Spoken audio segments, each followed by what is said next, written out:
Muy buenas, hoy les estaré hablando sobre los medios de transmisión y los protocolos de comunicación. Conozcamos un poco sobre los medios de transmisión. El medio de transmisión constituye el soporte físico a través del cual un emisor y un receptor pueden comunicarse a un sistema de transmisión de datos. Distinguimos dos tipos de medios, los guiados y los no guiados. En ambos casos la transmisión se realiza por medios de ondas electromagnéticas. Los medios guiados conducen las ondas a través de un camino físico. Ejemplos de estos medios son el cable coaxial, la fibra óptica y el par trenzado. Los medios no guiados proporcionan un soporte para que las ondas se transmitan pero no las dirigen. Como ejemplo de ellos tenemos el aire y el vacío. La naturaleza del medio, junto con la de la señal que se transmite a través de él, constituyen los factores determinantes de las características y la calidad de la transmisión. En el caso de medios guiados, es el propio medio el que determina principalmente las limitaciones de la transmisión. Estos son, o pueden ser, velocidad de transmisión de los datos, ancho de banda que puede soportar y espaciado entre repetidores. Sin embargo, al utilizar medios no guiados, resulta más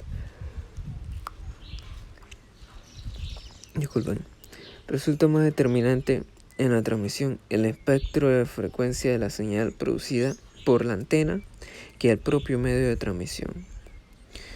Veamos un poco sobre los medios guiados o físicos. El par trenzado. Este consiste en dos alambres de cobre aislados, en general de 1 milímetro de espesor. Los alambres se entrelazan en forma helicoidal, como en una molécula de DNA. La forma trenzada del cable se utiliza para reducir la interferencia eléctrica con respecto a los pares cercanos que se encuentran a su alrededor. Los pares trenzados se pueden utilizar tanto para transmisión analógica como en digital, y su ancho de banda depende del calibre del alambre y de la distancia que recorre. En muchos casos pueden obtenerse transmisiones de varios megabits en distancia de pocos kilómetros. Debido a su adecuado comportamiento y bajo costo, los pares trenzados se utilizan ampliamente y es probable que su presencia permanezca por muchos años. El cable coaxial. El cable coaxial consta de un alambre de cobre duro en su parte central, es decir, que constituye el núcleo, el cual se encuentra rodeado por un material aislante. Este material aislante está rodeado por un conductor cilíndrico que frecuentemente se presenta como una malla de tejido trenzado. El conductor externo está cubierto por una capa de plástico protector. La construcción del cable coaxial produce una buena combinación y un gran ancho de banda y una excelente inmunidad al ruido. El ancho de banda que se puede obtener depende de la longitud del cable. Para cables de 1 kilómetro, por ejemplo, es factible obtener velocidades de datos de hasta 10 megabytes por segundo. Y en cables de longitud menores es posible obtener velocidades superiores. Se pueden utilizar cables con mayor longitud, pero se obtienen velocidades muy bajas.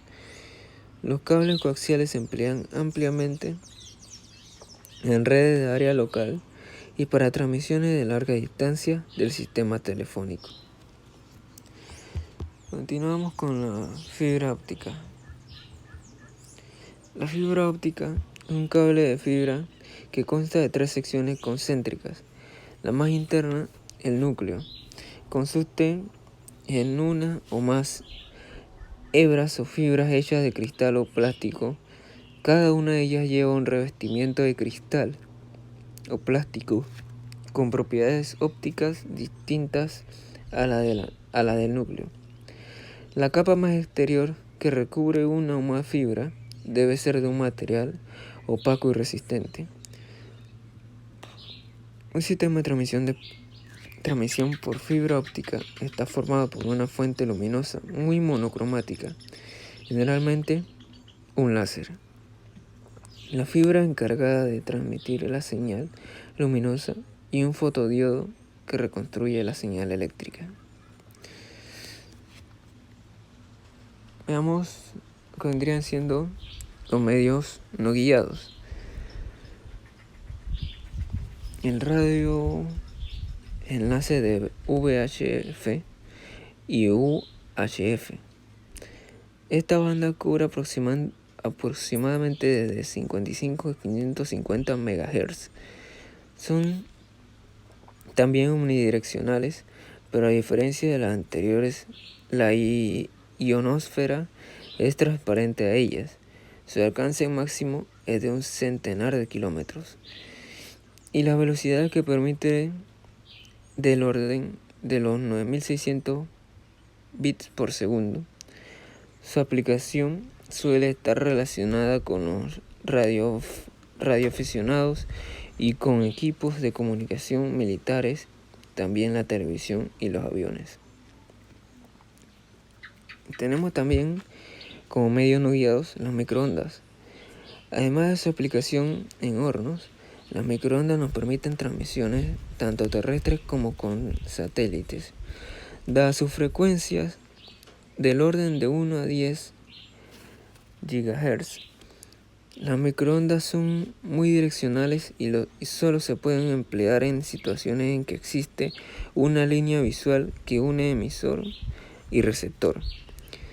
Los enlaces de microondas permiten grandes velocidades de transmisión del orden de 10 megabytes por segundo.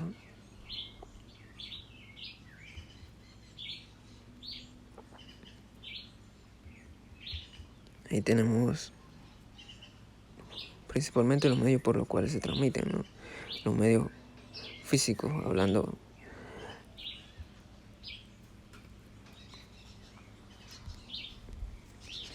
Tenemos, ahora bien, como les mencioné al principio, lo que vendría siendo los protocolos de la comunicación.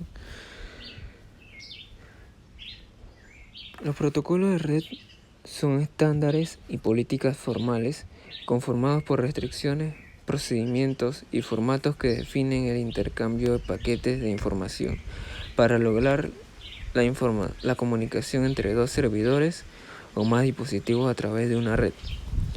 Los protocolos de red incluyen mecanismos para que los dispositivos se identifiquen y establezcan conexiones entre sí, así como reglas de formatos que especifican cómo se forman los paquetes y los datos en los mensajes enviados y recibidos.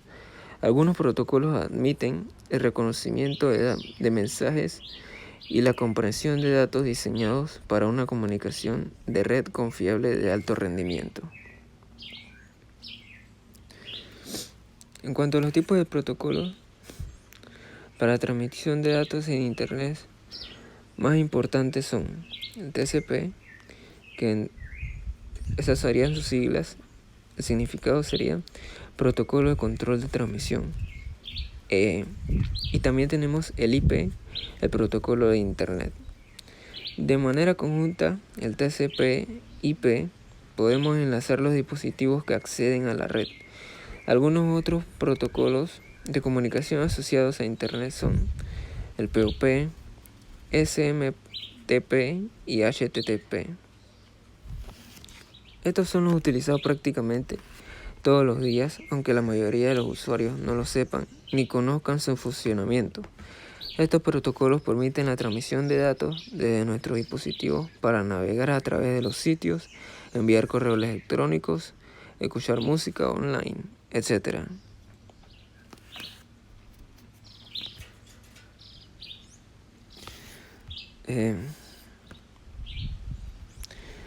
También tenemos ahí incluidos en los protocolos de comunicación el Ethernet.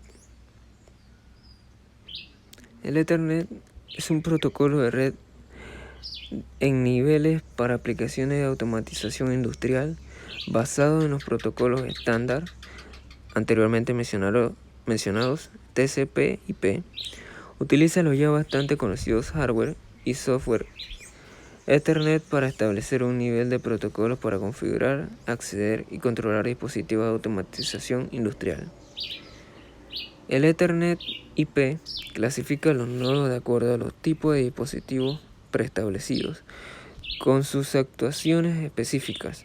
El protocolo de red Ethernet IP está basado en el protocolo de control e información Control and Information Protocol CIP, utilizados en DeviceNet y ControlNet. Basados en esos protocolos, Ethernet IP ofrece un sistema integrado, completo, enterizo, desde la planta industrial hasta la red central de residencial o empresa.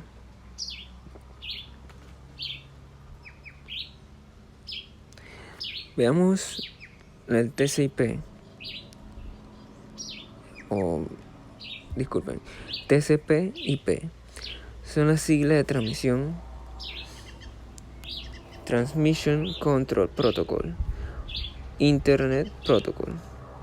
Como se mencionó anteriormente, en español sería Protocolo de Control de Transmisión, Protocolo de Internet. TCP/IP es un conjunto de reglas estandarizadas que permiten a los equipos comunicarse en una red como Internet. Pero su potencia se multiplica con mucho cuando es capaz de comunicarse con otros. Muchas de las cosas para las que utilizamos los equipos dependen de la comunicación entre ellos. Pueden ser equipos de distintas marcas o incluso encontrarse en zonas del mundo diferentes. Y las personas y programas que los utilizan pueden hablar distintos lenguajes humanos e informáticos. Una interacción determinada puede darse entre dos sistemas informáticos o involucrar cientos de sistemas. Sin embargo, como sucede al pasar una carta o un paquete de mano en mano, cada transacción se produce entre solo dos equipos cada vez. Para que esto suceda, los dos equipos deben saber, poder adelantado, cómo se espera que se comuniquen.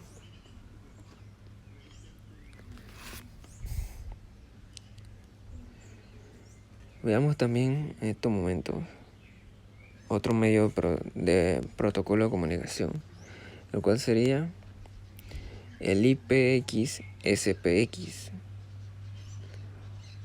que significaría en inglés Internet Work Packet Exchange, Sequenced Packet Exchange.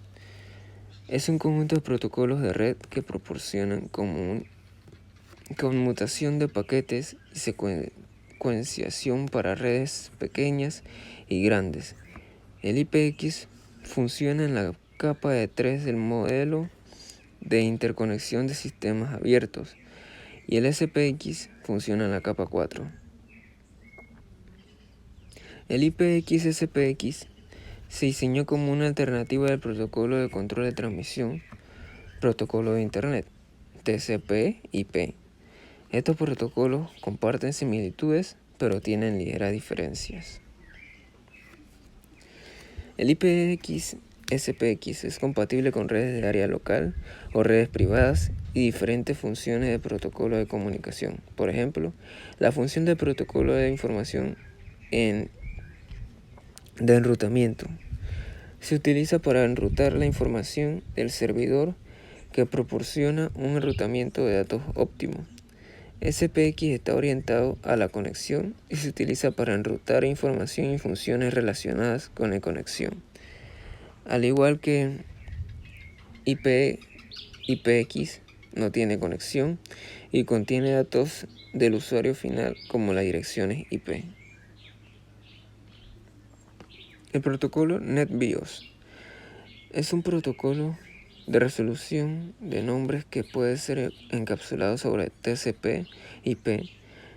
NetBIOS funciona a nivel de la capa de aplicación, dando una aparición uniforme a todas las redes Windows, independientemente de los protocolos que se hayan utilizado para las capas de red y transporte. Permite compartir archivos e impresoras, así como ver los recursos disponibles en entorno de red, ya que este protocolo es exclusivo de Windows.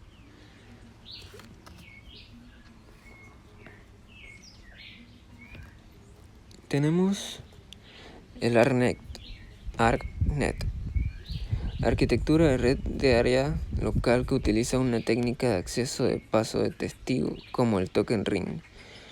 Tiene una topología física en forma de estrella, utilizando cable coaxial y hubs pasivos o activos. Pues transmite 2 megabits por segundo y soporta longitudes de hasta 600 metros. Actualmente se encuentra en desuso en favor de la Ethernet, ya que fueron perdiendo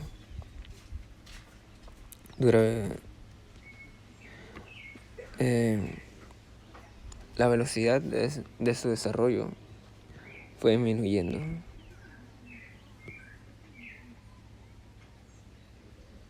Y eso sería todo. Disculpen por las pausas. Gracias.